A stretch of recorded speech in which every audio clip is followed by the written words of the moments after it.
Hello and welcome back to the channel once again. My name is Hollow and it's time for a new Should You Play review. Today we're talking Watch Dogs Legion, the newly released game for the Watch Dogs series. Legion being the first Watch Dogs game that lets you play as literally anyone as you resist the regime taking over the near future London. And yeah, you can do it as a grandma.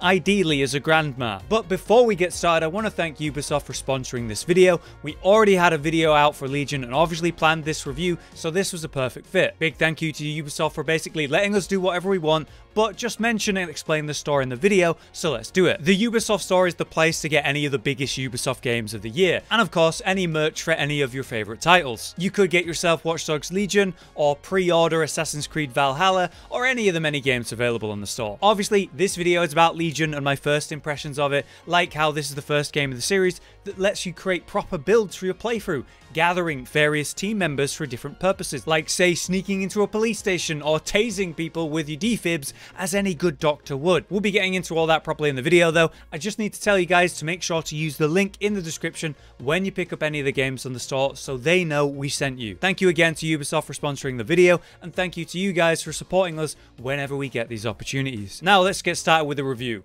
So, should you play Watch Dogs Legion? I think the best way to answer that is always to explain the main parts of the game and my thoughts about it all as we go. And we'll start with the story in saying, as we jump into a not so distant near future London, filled with new technology and pretty overwhelmed by drones, advertisement and other casual advanced tech. The story, however, jumps us in hard at the beginning as Dalton Wolf, an MI5 agent secretly working with the group DedSec, who are trying to help liberate London. As we head straight into the deep end, we begin on a dangerous mission to disarm bombs set by terrorists in the House of Politics, the Palace of Westminster. Society in general is on the brink of collapse when this mission goes horribly wrong, where yeah, you do save the palace and a few thousand lives, only to find out that many other massive bombs have already exploded at the same time all over London, and DedSec is framed by the real villains. This plunges London obviously into a bit of madness, and through that madness, the opportunists take advantage for their own gain. The group known as Albion, for example, began policing the city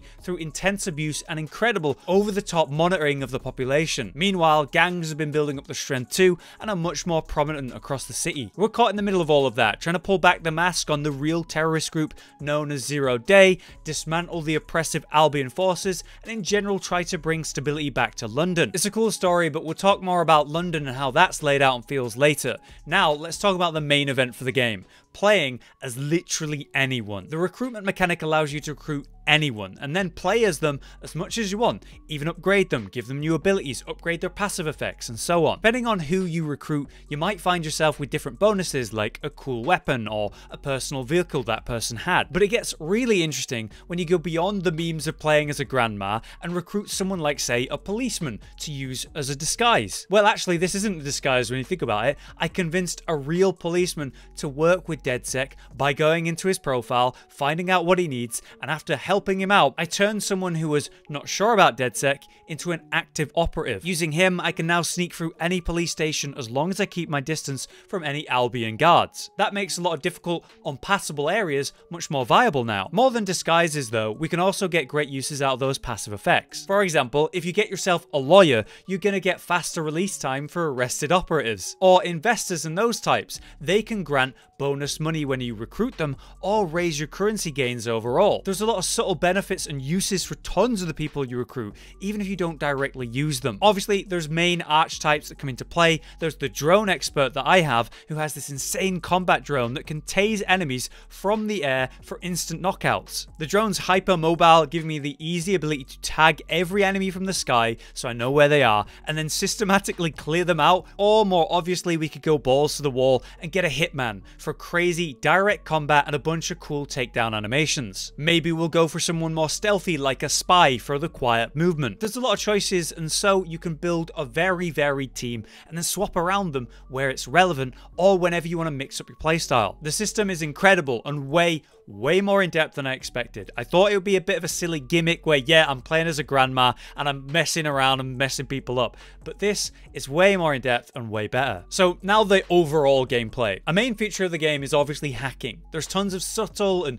useful mechanics that come into play with this. Whether you're stealing a drone and then using it to flash your enemies for CC, jumping on a camera to scope out an area to spot all the enemies before you approach, or you're just unlocking doors and gates by hacking into the security system. It's all simple and great, but you can use it at any time. While you're on your spider drone, you could physically grab things without needing to go there yourself, or unlock doors for you to pass through. The Spiderbot in general is a great addition. You can upgrade it for more combat purposes, but right off the bat, it's so useful. A great feature is how you can hack vehicles. You could hack a vehicle and have it slam into enemies to confuse them, and of course, take them out during stealth. Or while you're driving, you can just move cars out of your way and have the easy life. Moving around the world is as you'd expect. You can fast travel to any of the subways you've been near before, or just jump in a vehicle by stealing it from someone who doesn't really even try and put up a fight, or just grab one of the many auto-drive vehicles like a taxi. On the ground, we can climb over anything and climb up anything. We can also swim, use boats, or grab a cargo drone and then pilot that while you're on top of it for some smooth flying around the city. Or obviously,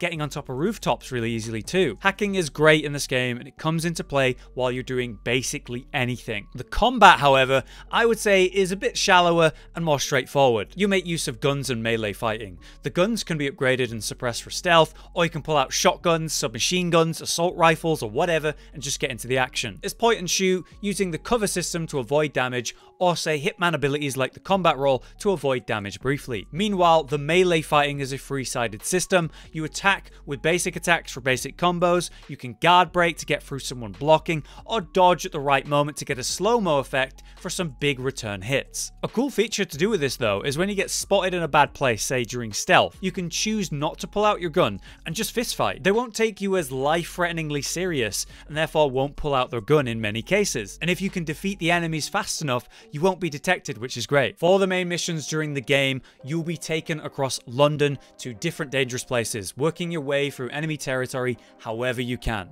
Whether it's activating traps, distracting enemies with cameras, sneaking around on the Spiderbot, or just walking in and shooting everyone. These can be really fun and I found them the best part of the game. The mission where you have to get a half-broken Spiderbot out of a sealed room plays around with that core mechanic, but changes it up in a simple way to make it a bit more interesting and challenging. I appreciate the way they're challenging the core of the game rather than doing repetitive same missions just in a new location, while we're being drip-fed the story as you go until you're hit with a bigger cinematic moment. If you're playing on permadeath and hard mode like me, things can be very risky and mistakes are punished in a more permanent way, right? Which adds a lot to the thrill. I can definitely recommend you play the game this way because it adds much more value and importance to characters and actually costs you when you mess up. Therefore, you're going to care more about your operatives and therefore you're forced to take missions more seriously and lean into the important game mechanics instead of just brain off gunfighting every time. Now let's talk about the open world map that we're playing in. Obviously this is set in London, a pretty iconic city, and they've done a really good job with the design and feel. The ambient sounds, the futuristic but subtle tech improvements,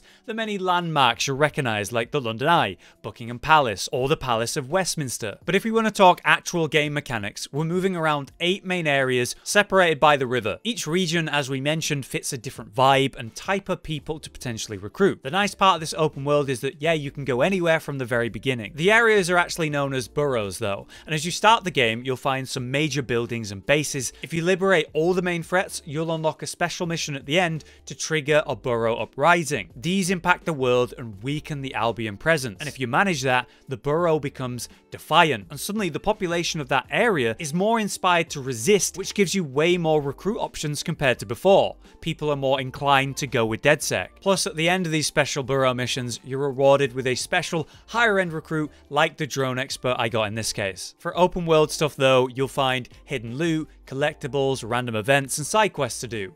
It's very standard open world stuff. You explore, you collect, you gather currency, resources, upgrade your character, or say hit up a shop and unlock new cosmetics to up your character's looks. I found it to be a pretty typical open world foundation with various mini objectives and secrets littered around, all enhanced by the purposes you're currently working on, all in that cool world of Watch Dogs hacking. I think they captured futuristic London very well, the atmosphere is spot on, and it's a pretty believable future. That's where it's strong, the world design design, the setting, whereas mechanically, I'd say this is a pretty standard open world game. You might find it interesting to know that they're adding a multiplayer version of the game coming free on December 3rd as a standalone version of the game. Apparently during that we'll be able to build our DedSec team online and complete missions with friends, working together with your own builds of characters in co-op. They're promising us new missions and new unique game modes that you can only play in the online mode, which we can actually compare to the recent Ghost of Tsushima online mode that Sucker Punch released for free called Legends. So it'll be interesting to see how Watch Dogs Online compares to that,